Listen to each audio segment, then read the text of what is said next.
Hello world, and welcome to not only a new episode, but a new season of S.I.S, Spill Its Sister, Season 3. I am your host, Denielle Miller, and in my opinion, this first episode of Season 3 is going to be the most intimate one yet, as I will be interviewed by our guest host on my life, living single, the Art of Celibacy.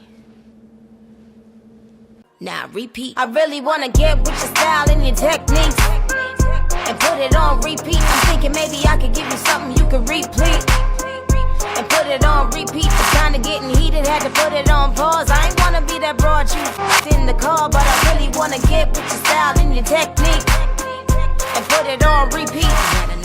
Our special guest host today is none other.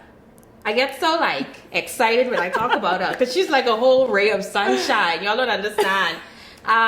She is a event host. She is also the moderator for Comedy Hype, and she has just stepped into her role as producer and host for the Black Friday Report. Ladies and gentlemen, because I know the guys is watch, please welcome Miss Symphony Thompson. I want to clap for myself. Thank you so much for having me. I'm super excited. I know I can feel you. We're gonna have a good time. Yeah, I'm very nervous. You should have seen me dry my eye today. Like my hand was shaking. I surprised these come out even. I'm very nervous, but I know I'm in good hands. Absolutely, and I'm gonna take care of you. I promise. So let's just break the ice, and we're gonna take a look at the clip that started this entire conversation. Okay, so I'm celibate, right? Right. I'm celibate. Right. Sorry. How Sorry. I'm not laughing at you. Disclaimer. I'm just laughing at the moment. I'm sorry. How long will I be celibate when I get in a relationship? So, I would be wrong to come as your guest host and not start out. This is called Sis. You're gonna spill it, sister. Let's just take a sip, a little toast to transparency. Yes. And spilling it. You see, I ain't even sipping this, right? I'm so nervous. No. It's okay. Let's Right. dive in. It's going to be a good time because I think this is a conversation that a lot of people need to hear. Like, it's your life. It's the choice that you decided to make. And there are some people that also either want to make the decision, have made the decision. So hearing your story could encourage someone to step into it or to keep going. Yeah. So just this is you being you, and we're gonna accept you as you are.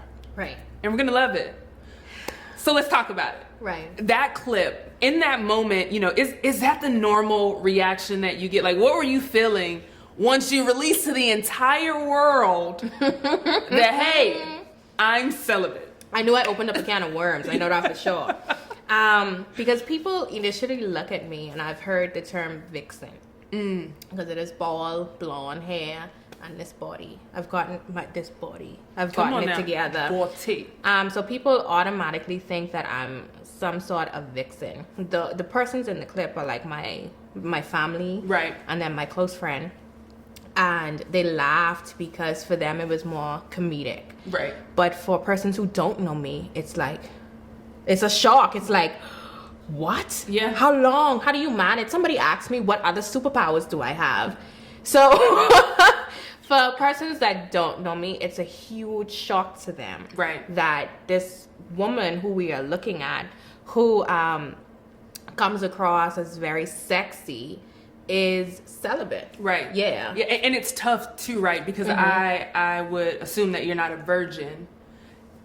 Right. I will only assume that. I gave that away because I didn't say I'm a virgin. I said I'm celibate. So that means I've been there before. For sure. Yeah. Right. But a lot of people, not only because you're sexy, but it's because hey, you've experienced it, and especially if you've had a good experience. Yeah. You chose to I'm gonna stop. That's it's a big deal to a lot of people because as we talk about sex is pushed in front of us so much. So I just want to start out and we'll start out transparent. We'll loosen up as we go.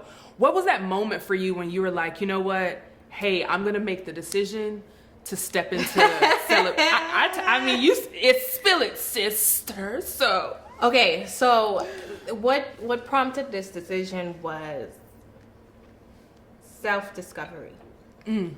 So I was in a past relationship that I spoke about on a previous episode. If you want to know what I'm talking about, go watch the episode. So I was in that relationship. It was toxic. It was bad.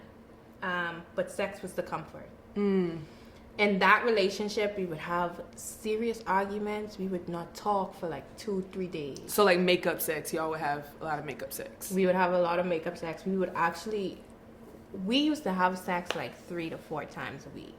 And people... Lord, I need an Uber to go home. Come on, keep going. So, and the reason why was because it gave me a moment of temporary happiness. Because I wasn't happy in real life. So the sex took me to like this fantasy world for just a split second, to also release some stresses of the day. So it was the temporary joy that kept me in that relationship and that kept us having sex that much. And then also, like, we used to keep alcohol in the house, so I used to drink just as much because the alcohol made the sex better. So when I got out of that relationship, I started talking to somebody else briefly, and I paused for a while. I said, hold on, these relationships aren't healthy for me as a person. And I firmly believe that you are what you attract. So I said, there's something wrong internally with me. And that I need to pull myself away from relationships, from sex, and focus on myself. So the thing is, when I pulled myself away from relationships, automatically I pulled myself away from the sex. Because I cannot have casual sex. Right. That's just not me, personally. So no one night stands for you? No. I like Symphony. I like my own things. I like when I call you. You selfish. Yeah, I'm very selfish. It's okay. Me too, girl. Me too. No, I'll share. So I could never do. I can't do casual sex. So me pulling away from the relationships automatically pulls me away from the sex. Yeah. So that self-discovery is what prompted me to be celibate. That's deep. Take a breather. Yeah. You telling everybody your business, and we appreciate you. I know y'all appreciate it. No. I know. So I guess that kind of answers my next question is, out of all the options that we have, right? Because I've been in that situation where, and actually for me, celibacy came up because of a boyfriend that I had in high school who actually brought it to me. Wait. I'll take it back. Wait. So you're celibate. You're celibate? I am. Oh, I it's am. 2 of us. It is. It's 2. But you've done a fantastic job. Because Right. let's be clear, like being celibate, especially if you've been in relationships, like it's not. It can be difficult, especially if you, like I said, you've had good experiences. Even if you're with somebody, y'all don't have a bad relationship, because that's typically what you're used to, engaging in. But there's so many options, right? Like when we get out of a relationship, we can just be on some like, oh, I'm gonna be on my bad girl-ish. Like I'm gonna just be out here. There are just so many options. And I guess you kind of answer the question, like, what made you choose celibacy? Like what was the purpose behind it? And I think it's so important for you to understand, like, hey, I need to discover myself. Like, where did that even stem from that thought to come? Because baby, mine was never like, let me self-discover. It was like, oh, that relationship didn't work, let me get into another one. And I would go from relationship to relationship to relationship. How did you even come to like, you know what, I'm like, that is a very mature, like, I'm attracting what I am, and I need to rediscover myself. So the thing is, the reason why it was very obvious it was a problem internally with me is because I'm not easily attracted to people. I'm not easily attracted to people. So that's how I really knew, hold on, wait. It's something within myself that not only attracts these type of individuals to me, but also makes me attracted to these types of individuals. Yeah. So the self-discovery was basically, I was doing a lot at the time, and I looked in the mirror one time and I said, you have overcome leaps and bounds as an individual without relationships. The relationships that I were in, I had some financial security, but it wasn't a large amount. Like I always had to pull myself up, especially in the last relationship. We were not emotionally connected at all. Like I could not talk to him about my problems. So I was like, you know, I've been doing this by myself and I've only been relying on someone for sex. That's it. So I said to myself, you know what?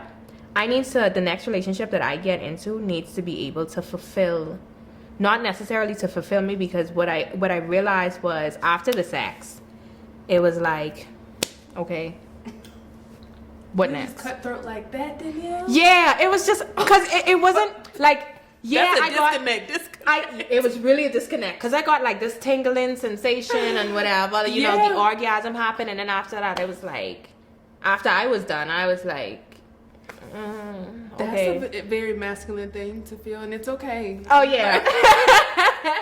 And from me doing that, that's how you know, it came full circle as I looked at myself in the mirror and I said, even though I'm having sex for some type of enjoyment, right, I'm still empty afterwards. So I need to fill myself with things that make me happy. I need to find my joy. I need to find my peace. I need to understand who I am as a person. I need to understand my purpose fully, because I was all over the place and I really needed to ground myself in who I am and center myself, and I didn't need anybody else around me to distract me from doing that.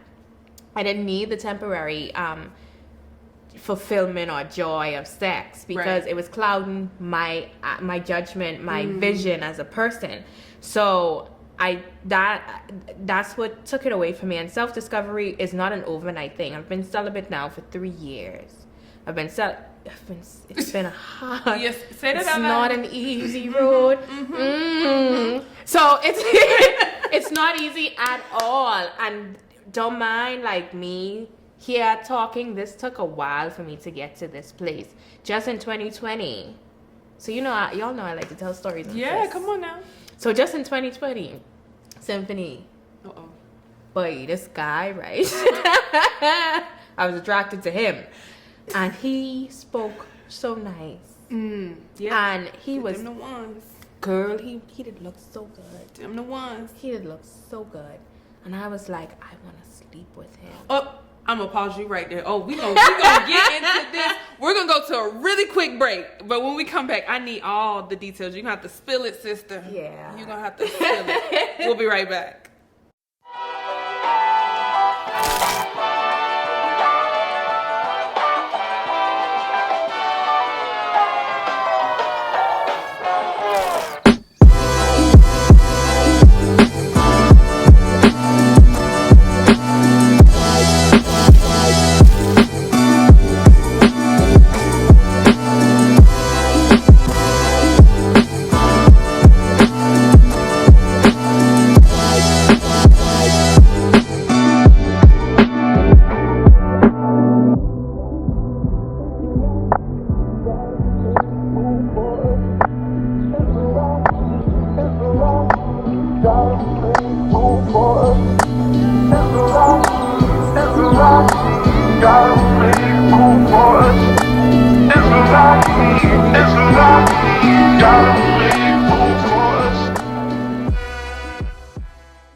Okay, you got to finish that story. I like how you did 2020 that, though. You did a cliffhanger. You see, to keep them holding on. You gotta see. hold This is why she's the guest host, y'all. Change is coming.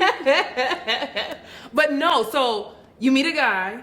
He talks nice. He looks right, and Denielle is like, "Yeah, I want a piece of that." Yeah, I didn't want a piece. I wanted the whole thing. You wanted a meal. And that was the problem. See, it goes back to the whole instance that I like my own things. I wanted to sleep with him because in my mind, I was very much on heat. Right.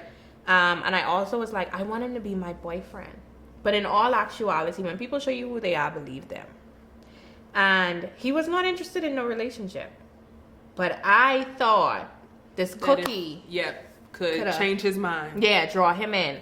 And I was like, I want to sleep with him. And I spoke to 2 of my friends about it. And one of them were like, go ahead. Go do it. Go live. And you only live once. Right. Yeah, that was the exact words. You only live once.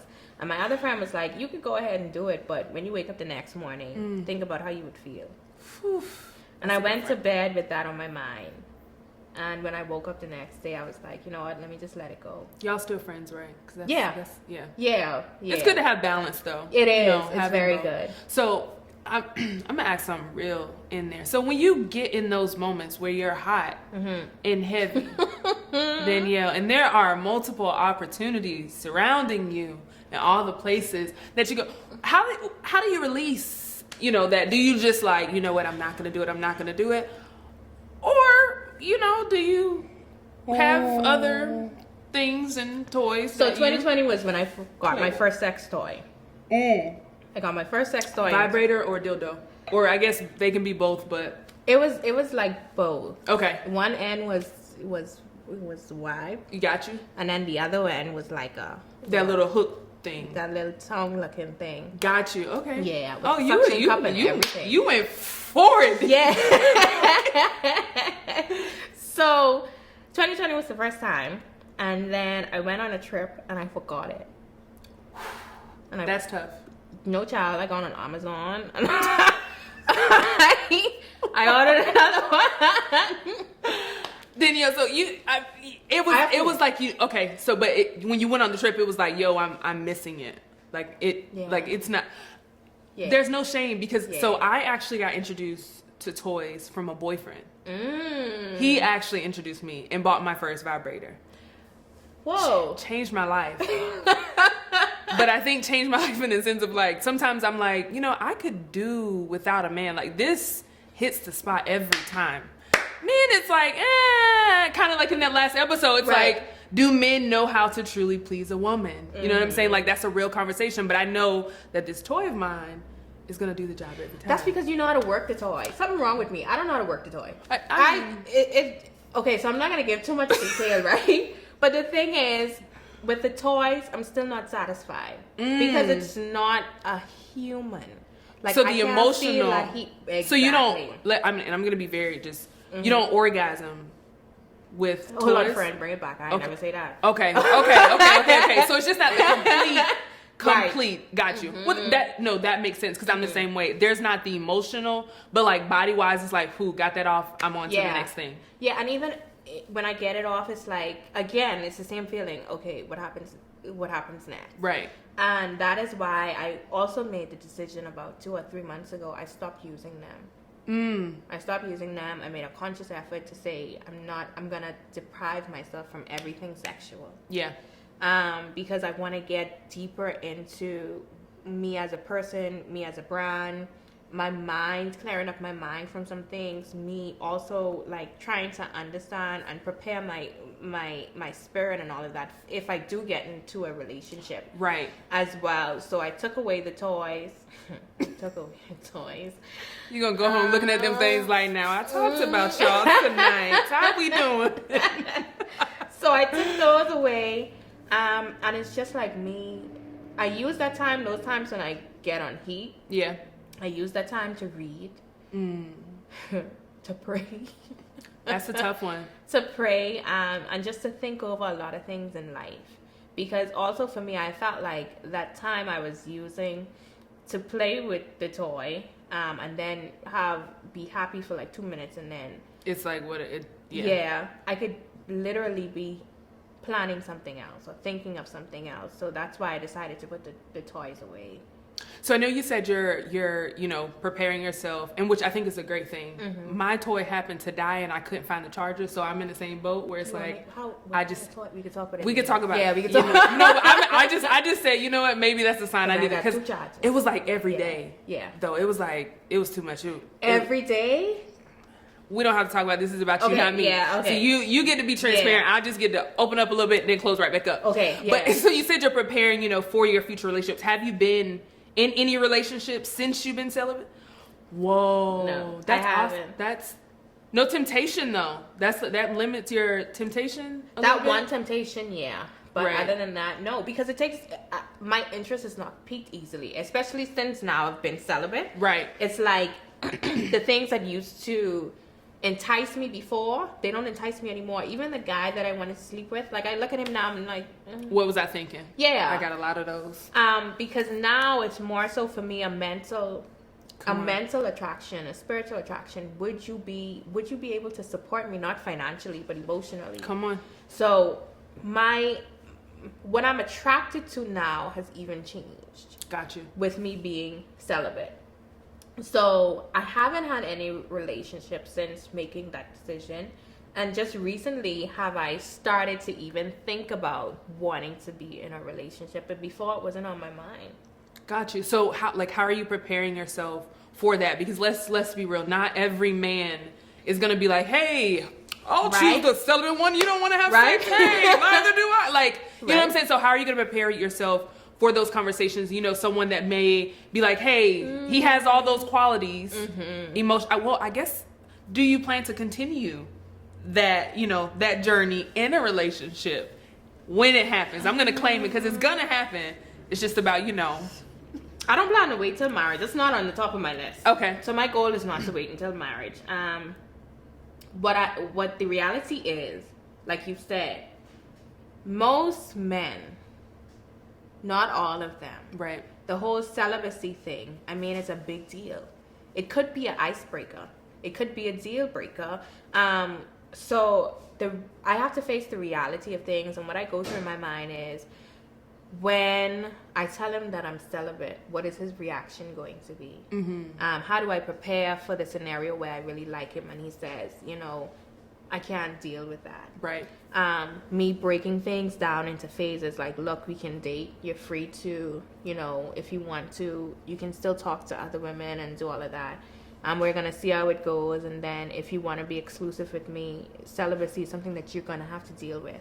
Come on. I was thinking about, you know, the whole timeline thing, which I don't think it's something that I'm personally going to stick to, like saying, oh, when we get exclusive, I'm going to give him 90 days. That's just a goal, like, hey, yeah, I'm definitely going to break this. Yeah. That's what you tell yourself. I'm going to do it under 90 days. Yeah. That's pretty much. But I don't think I'll be that type of person. I think what I will do is, due to the celibacy, one thing that I was afraid to do was ask questions. When I see red flags, I used to retreat. Run away, yeah. Right, but then still stay with you. Right. Because yeah. I feel like, oh, I can overlook that. Yeah. Or I'm not gonna so ask. much. Yeah, I'm not gonna ask him what he meant by that, or ask him to elaborate. Because another thing that I was timid about was me running a man off. So I'm not like that anymore. I'm gonna ask you those questions because, for me, I need to understand who you are holistically. Come on. I need to understand where your mental state is. I need to understand that you have a good spirit, and if the energy off, I'm not afraid to walk away. Right. Because I've been here for 3 years without a companion. Yeah, but see, I was gonna say that, but you took it it away. Sorry, right. So I've been here for 3 years. No companion was the right way to say that. Yep. But that was also the right thing too. Thank you. Yeah. I've been here for 3 years without it. So another week, another 2 weeks. Come on, yeah. Won't kill me. Right. It hasn't killed me. So I'm not afraid to ask those questions. I'm not afraid to get more in depth and learn more about an individual before I really get into a relationship with them. I've also, through this, been able to detach myself from people very easily. From souvenirs. You know, we have some souvenirs from past relationships. I had chains, earrings, bags. Hey, you don't have some good relationships. Go ahead. The chain, I don't know what I did with it, but I just made a conscious effort to take it off and leave it wherever I took it off. Right. The earrings, I did the same thing. I took them off one day in public and I left them. Right. The bag I gave away. So I got rid of everything those exes would have bought me. Because I think it's sort of preparing for a relationship. Not only was I able to disattach myself from the memories, but I think it's a little bit disrespectful for you to be carrying souvenirs into another relationship. That's true. I deleted all the text messages. from past relationships. I even blocked somebody as well. Yeah. So that they wouldn't be able to have access to me. And that is how, like, I'm preparing myself for another relationship. And in terms of the celibacy thing, I'm still trying to shift through my mind the reaction, how we're going to deal with it as a couple. I threw away this whole timeline situation. And I think that's just about it. It's So do you think, so when you meet someone, right, because the thing that I do is once I meet you, like in our first couple of conversations, I'm like, hey, just want to let you know at the top that I'm celibate. But like a lot of my friends would be like, maybe you should like talk to him a little longer, like give it some time. But in my mind, the way that I think about it, like I don't want to start liking you so much. Yeah. And then it makes it harder when we have that conversation. So for you, when do you tell that person like, hey, this is where I am currently? Is it at the top, like as soon as we meet type of thing? Or is it, I'm gonna give it a couple weeks and then tell them? Well, I feel like you should watch S.I.S. and then you'll find out. Because if you a true supporter and you're really like me, right. you really watch S.I.S. But for me, I think I tell them straight off the top. Maybe not in the first conversation, but before the third. Because my whole thing now is I don't need to waste nobody's time. I don't want you to waste my time. I respect you. I don't want to waste your time. So time is of the essence. That's my time is of the essence. I know you were saying I knew it was yeah. So time is of the essence, and I just think it's very important to be honest about that part, because sex is a huge deal in our community. And one thing, come on, spill it, sister. Don't you do that. So let it go. Let it go. I can't leave one relationship and hop into another one. That's beautiful. And I am not bashing anybody that can do it or does do it. But what I think we do a lot of times as human beings is because we don't realize in our community that sex is such a big vice. Yeah. Some people cannot go a week without sex. And that is because I believe, this is my point of view, I believe that a lot of persons are not really living a life that is fulfilling to them. Come on. And the reason why a lot of, especially us as women, when we jump out of one relationship, we have to go into the next one, is because we need that comfort. Yep. That sexual comfort to keep us going. And what I encourage everybody to do, and I told this to a lot of my friends before as they left relationships, take some time for yourself. Yep. Take some time to understand. Look at your last relationship and say, what did that person do that I didn't like? What did I do that I didn't like? Try to figure all of that out, and then move on to another relationship. But sex is a huge vice in our community. It's everywhere. It literally, I mean, from music, you turn on the TV and it's just sex. And now it's like to the point, it's so visual. Like I remember back in the day, like it used to come on late at night. Yeah. Like you had to be up past your bedtime. But now it's just like 8 o'clock in the morning. I'm like, dang, they really getting busy on PBS. No, I'm just kidding. I'm just kidding, PBS. They don't get busy on PBS, but they be close. If some of the cartoons, there was a cartoon that was for kindergartners or first graders, and they were already teaching kids that it's okay to touch yourself, like your private part, in private, as long as you don't do it in public. And it's like, give kids the opportunity to be kids without pushing sex. Yes, educate them. Yes, have conversations. My mom was very open with us as kids, so that when we got into the real world, when we heard something, it wasn't like, oh my gosh, what's this? But now you have it's just, like you said, it's just everywhere. But what I loved about what you said, it's just the discovery that you've come to. Because the same thing for me when I was going from relationship to relationship, it was because I was missing a piece that I didn't know I was missing. And while I wasn't having sex in every relationship, it was still this void that I was trying to get filled, because I had a lot of daddy issues. But when I took the time to say, you know what, I'm the common denominator amongst all 14 relationships. And they all different. Like they they different, but they all have, you know, and it's like I have to look back and it's me. So let me take some time and figure out what's going on with me. And then I got into therapy. That's when I stopped having sex. My toy died. Which I still can't find that charger, but that's the Lord. He was like, oh, every day? Yeah. Let me show you something. Yeah. Snatch that thing. Your house can't sound like a barbershop every day. It was in the shower, so you can't really hear it. But this is not about me. This is about you. But so a lot in this journey, you know, when you went into it, I'm pretty sure you went in it, like you said, with an expectation. Do you think that you've been, because fulfillment was something that you mentioned, do you think that you've been fulfilled with did you come out of it with what you wanted to, or just come out with more, less? Like, where are you 3 years in? I did. Like I said, it's not a one-day thing. This has been a journey. It's been rough. It's been a journey. But I can say on year 3, it's not that difficult anymore. Just the simple fact that me, you know, I don't need those the toys, and I think I have come out of it, or I am gaining from it what I need to, because I have a newfound joy. There's very little that disturbs me. Ooh. I have a newfound joy. I have a newfound peace. I have a newfound fearlessness. I'm not afraid to ask questions. I've also come to grips with a lot of, you said it before, you had daddy issues, a lot of things that I dealt with. Correct, yeah. In my childhood that a lot of trauma. Sometimes you don't face ever, because you're so busy just trying to keep up and trying to fill that void.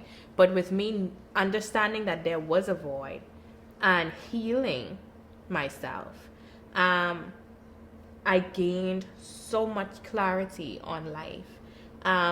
So much joy. Yeah. I keep on repeating that word because it's like legit. That's a powerful word right there. Happiness and joy is 2 different things. But so looking back on your 3-year journey, what was the most challenging part? You know, if you had to tell somebody, you know, prepare for this. You know, what was the most challenging part for you to get to this place? Because I will say, even for me on my celibate journey, like, it's still some stuff that disturbed me. One of the challenging parts about this journey is I do get lonely.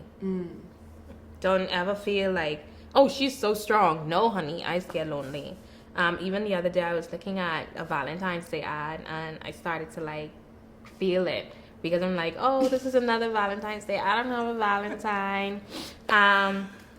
So I get lonely, and sometimes that becomes difficult because I get in my emotions. And sometimes it takes me back, and I try to it's dangerous being there, because if you're not careful, somebody could walk up to you, you know, have a nice conversation with you, and you feel as though you get so caught up in your temporary loneliness that you make a long-term decision. Oh, come on. So quote that. That's an Instagram caption. Yeah. That's a gem, though. Yeah. That's a gem. Thank you. Short time feelings or emotions, I make a long-term decision. And because you're lonely, you hop in a relationship and you settle. Because you're lonely. Yep. And you take yourself back a few steps in your journey because of that settlement that you made. Yep. So the moments of loneliness, what I understand in that time, when I feel them upon me, I say, okay, this is just a moment. I'm going to get over this. I have to remember what my goal is. I also, in the process, I do a process of elimination of what I would need from a companion, what I would want from a companion, but most of all, what suits me best as well. Sometimes we look so much at what one direction, this is what I want, this is what I need, but are you looking at what's compatible for you? Who is compatible for you? Who will feed your soul? And I think that's important. You have to be able to feed my soul. And because at the end of the day, I've been able to find my joy. Michelle Obama said one time, she said she had to go to therapy because she was trying to find happiness in Barack. Michelle Obama had to go to therapy because that mean I'm on the right journey. Right. I call my therapist right now. And she said the therapist told her you can't find your happiness in somebody else. Oh my gosh. Barack Obama. Barack Obama So that message, which she said, stuck with me. So when you're going into a relationship, companionship, one thing that I've learned is it's not happiness that you're seeking. It's more so companionship. And it's more so just somebody to share your world with. Yeah. And that they complement that world. And that they're compatible in that world. And not necessarily them trying to build that world for you. Now, I just want to say I am proud of you. I am so excited about, like, I think you should do a part 2. Even if it's just like you doing a diary series, because I think this conversation, right, like we touched on just some, especially like some questions we got from people of what people really wanted to know. But I think diving, like, this is just about being celibate, but like go into the like relationships and things like that. There are so many conversations, and I think there's so much wisdom that you have. I think you have a great platform for it. I'm honored to have been your guest host today. As we close out, and we're gonna toast, is there anything that you want to, as encouraging words? Because I think you do such a great job at giving so much encouragement, like talking to you, whether it's here or just outside of here. Like, I always leave feeling encouraged. So as I'm gonna throw it back to you, because this is your show. This is your baby. What encouraging words would you want to say to somebody that's thinking about the journey, going on the journey, or even hesitant to the journey? So, first of all, let us cheers to Symphony Thompson for being our guest host today. When she answered my call and she said, "Of course," I was like, "Oh, I'm so happy." I was so happy. And it's such a pleasure. I'm like, your aura is amazing. Thank you. And I love you so much as a sister. And you are what I think is a phenomenal talent. And I pray nothing but God's blessings upon you, that he continues to keep you and you continue to rise and grow in your talents. And also in your celibacy journey, Godspeed. And may you connect on a level spiritually that you never thought, and may your companion find his way to you in love and light. Amen. Come on, that's a prayer right there. So my closing words to everybody out there that is watching, sis, this has been another great episode.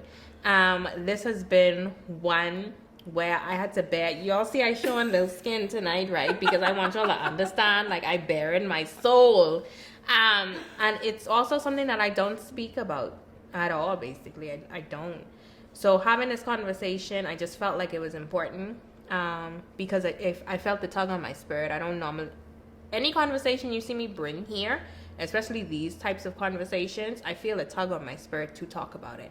So I just pray that somebody that is out there, that this has blessed you, that this has touched you, even for somebody that has been thinking about it, go ahead and do it. You can reach out to me in the comments on Instagram, D.A. Miller. You can send me an inbox. Let's talk about it. Let's further the conversation. And I do agree this does need a part 2.